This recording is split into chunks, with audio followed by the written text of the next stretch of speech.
Somewhere in your house, probably in a small box you have not opened since a move or a funeral, there is an old brooch. Maybe it was your grandmother's. Maybe it turned up in a bag of odds and ends from a yard sale years ago, and you have never once looked at it properly. You assume it is old-fashioned costume clutter, the kind of thing nobody pins to a coat anymore. Most of the time, that assumption is fair. But a small number of these old pins quietly carry hundreds of dollars, and a few carry thousands, and the people who own them genuinely have no idea. Tonight, I am counting down 10 of them, all the way down to the single most overlooked brooch, sitting in ordinary jewelry boxes across the country. Stay with me, because number one is very likely something you already own without ever having priced it properly. My name is John. I spent more than 20 years buying, selling, and cataloging costume and estate jewelry for auction, and I am going to talk to you the way a dealer talks at the table, not the way a glossy catalog talks. So let me be honest with you before we go any further, because I have no interest in getting your hopes up for nothing. Most old brooches genuinely are not worth much. If you laid out 100 vintage pins in front of me, 90 of them would likely bring somewhere between $15 and $40 on a good day, and that is simply the market, not a sales pitch. Your brooch is also almost certainly not the diamond and platinum panther clip Cartier built for a European duchess in the 1930s. That was a singular commission, and nothing else in the world quite matches it. But here is what 20 years at the table taught me. The gap between a $20 pin and a $2,000 pin is a great deal narrower than people assume, and you can learn to spot that gap tonight, in one sitting. Here is why so many people miss it entirely. Value in this world rarely sits where your eye naturally goes. It is not the size of the stones, and it is not how much a piece sparkles under the kitchen light. It sits on the one side of the brooch almost nobody ever bothers to examine. So build this habit with me tonight, because I intend to repeat it until it sticks. The front of a brooch is decoration.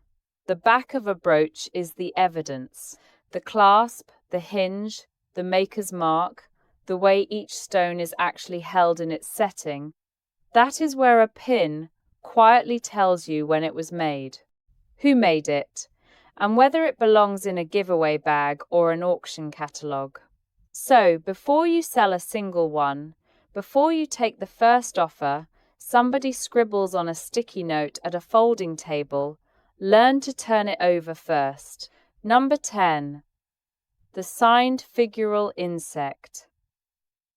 When you see an old enamel dragonfly or beetle brooch with delicate wings and tiny paste stones, your first instinct is probably costume junk from the back of a drawer, and that instinct is a reasonable one. Then turn the piece over and look for a maker's mark near the pin stem.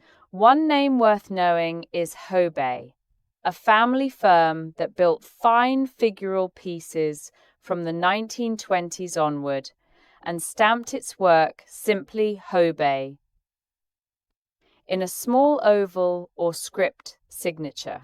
An ordinary signed Hobey insect brooch trades for $60 to $150.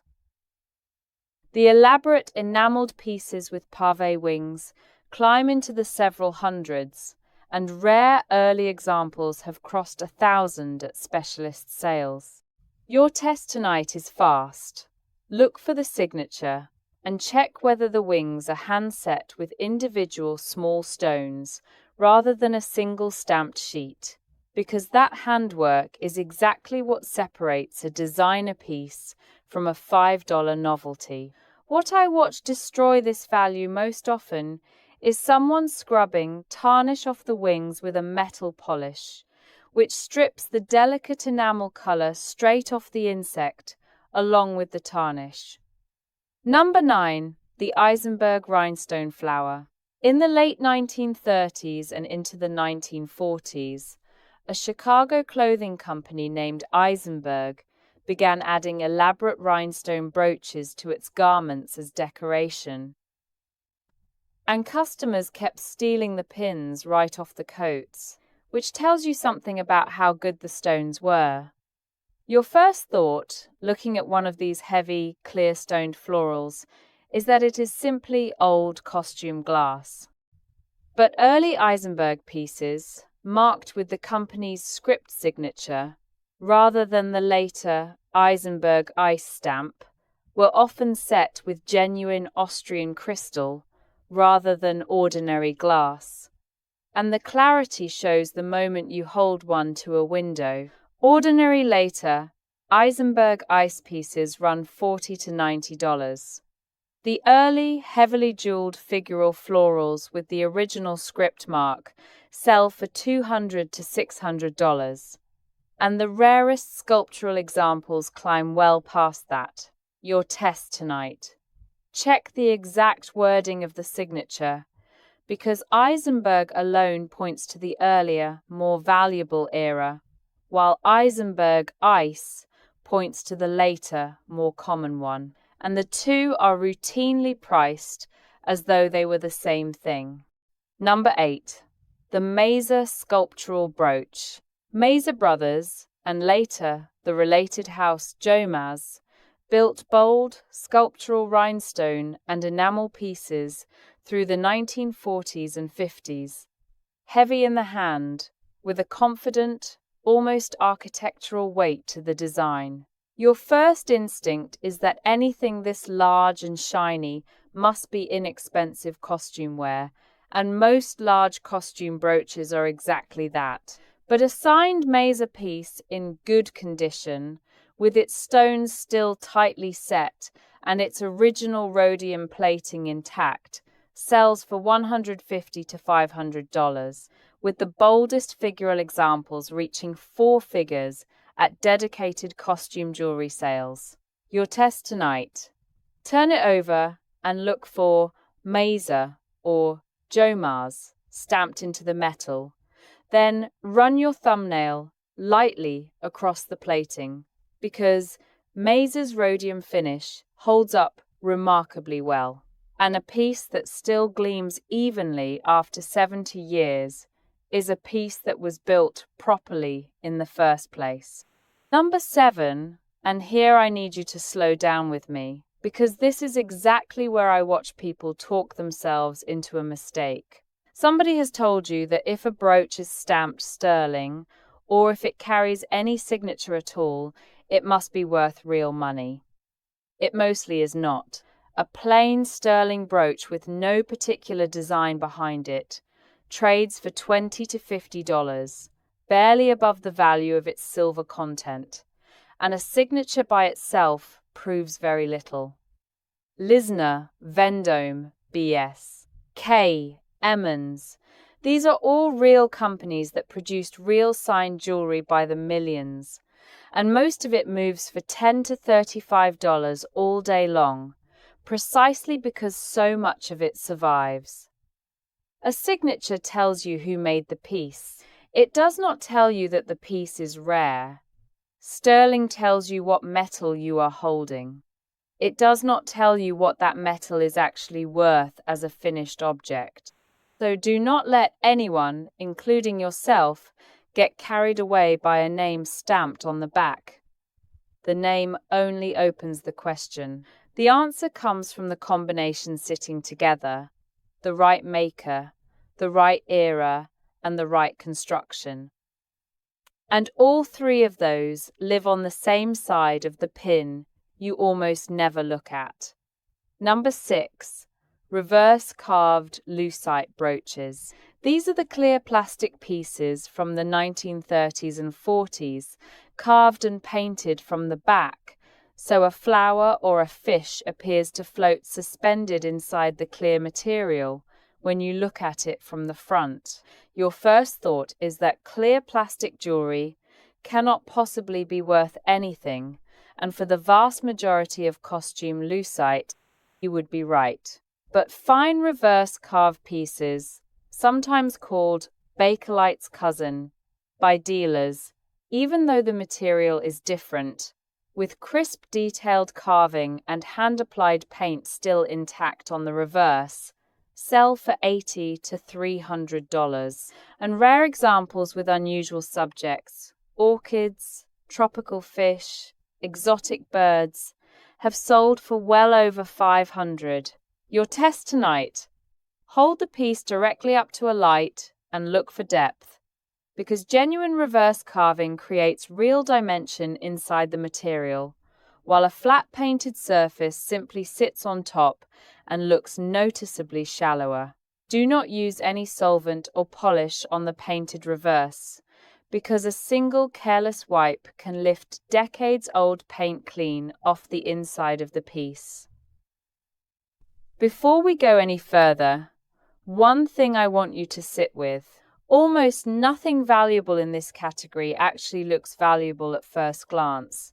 The pieces that turn out to carry real money end up in cigar boxes, in giveaway bags, on the $1 table at a church rummage sale, because whoever owned them decided years ago that the style had simply gone out of fashion.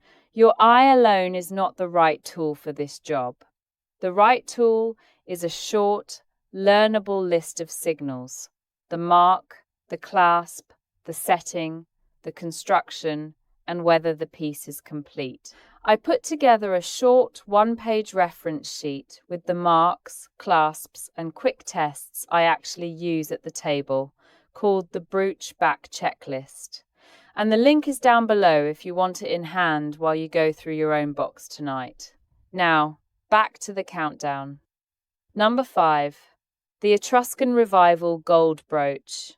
In the mid-1800s, jewelers rediscovered ancient goldsmithing techniques, particularly fine granulation, tiny beads of gold soldered onto the surface in intricate patterns, and built brooches inspired by excavated Etruscan and Roman originals. Your first thought seeing one of these is, old gold, nothing special, because the designs can look plain and dark next to a bright modern piece. But genuine Etruscan Revival brooches with true hand-granulated surfaces, especially those by well-regarded 19th century houses, sell for $300 to $1,500, and signed examples in exceptional condition climb higher still.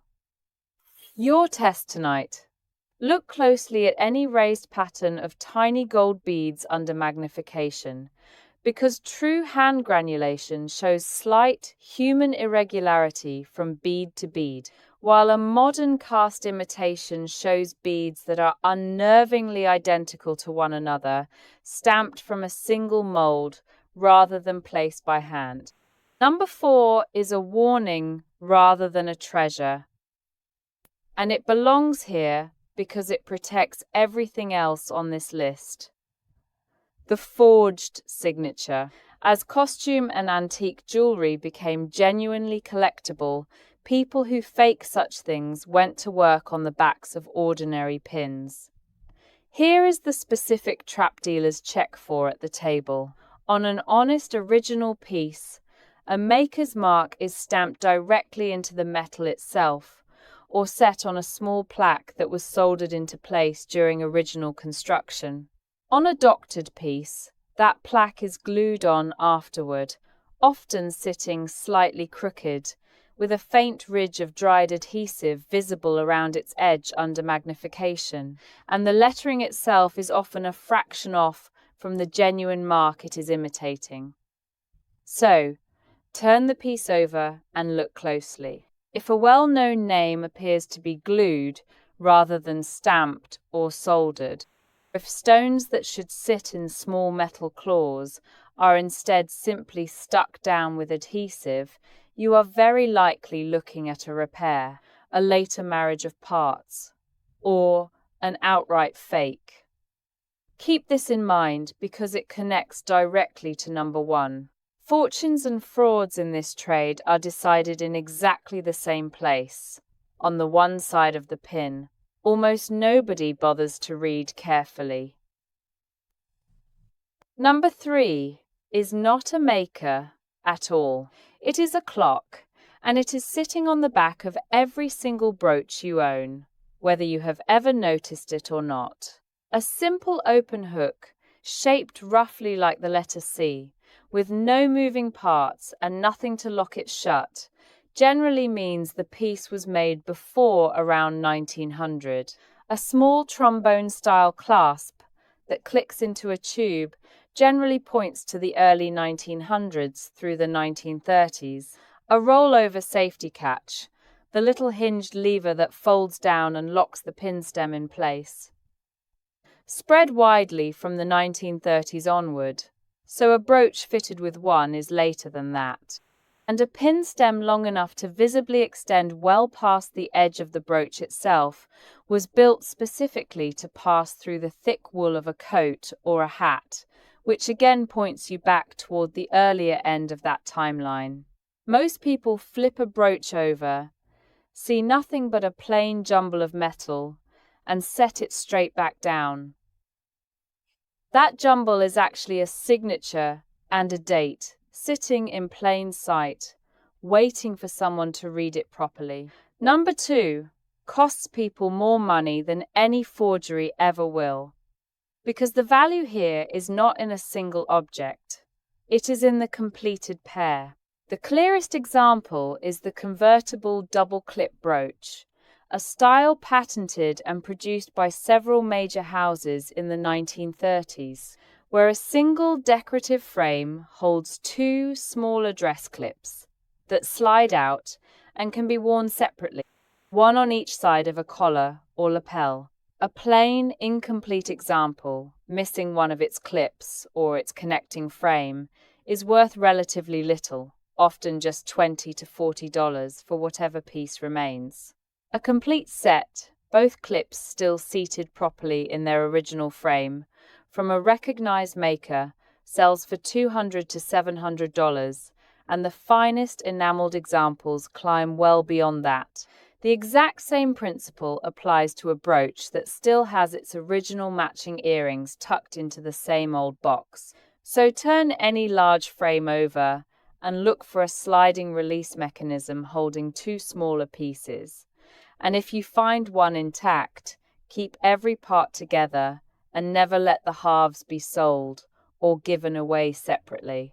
In 20 years at the table, I have watched more real money disappear through broken up sets than through every forgery I have ever handled combined. Number 1 is almost certainly a brooch you already own, or your mother did, or one you can picture sitting in a small dish at your grandmother's house right now. The rhinestone starburst. This is likely the single most common brooch style in America. A radiating spray of clear rhinestones fanning out from a central point, worn by an enormous number of women through the 1950s and into the 1960s. And here is the part that turns the entire video around. Most of them are worth $10 to $30, full stop, no exceptions worth mentioning. Being instantly recognizable is not the same thing as being rare, and the piece almost everyone owns is almost never the piece worth the most. Precisely because everybody already has one sitting somewhere, but there is a narrow window inside this enormous category. The earliest signed starburst pieces from established mid-century houses, built with prong-set stones rather than glued ones, and often carrying a small amount of genuine sterling underneath their rhodium plating, are meaningfully scarcer. And the right example does carry a real premium over the flood of ordinary ones. So here is your last test tonight, and it is the very same skill every single item on this list has been quietly teaching you. Turn it over. Look for a signature first, and then look closely at how each stone is actually held in place. An early, signed piece with individually pronged stones is a genuinely different object from the later mass-produced version, with stones simply glued into shallow cups, even though the two can look almost identical from 3 feet away. Every January, after the holiday sparkle comes out of storage and goes back in, I watch that exact pin get tossed into a giveaway box, completely unchecked, purely because everyone assumes their own is just like everyone else's. So that is the countdown. 10 old brooches that quietly carry real money, hiding inside a category most people have already written off. And every single one of them came down to the same habit, repeated all the way through tonight. The front of a brooch is decoration. The back of a brooch is the evidence. If this has you wanting to go dig through your own jewelry box tonight, do me one small favor and tap the like button, because that is the signal that tells me to keep making more of these. And subscribe, because the next video opens that very same drawer and goes through the old rings sitting inside it. And a few of those genuinely beat everything on tonight's list. Then tell me down in the comments, what is the oldest brooch sitting in your house right now, and who did it originally belong to? I read every single comment, and more often than not, the story of who wore it turns out to be half the value all on its own. One last thing, and I mean this one sincerely. Do not sell a single pin from that box until you have turned it over and actually read the back.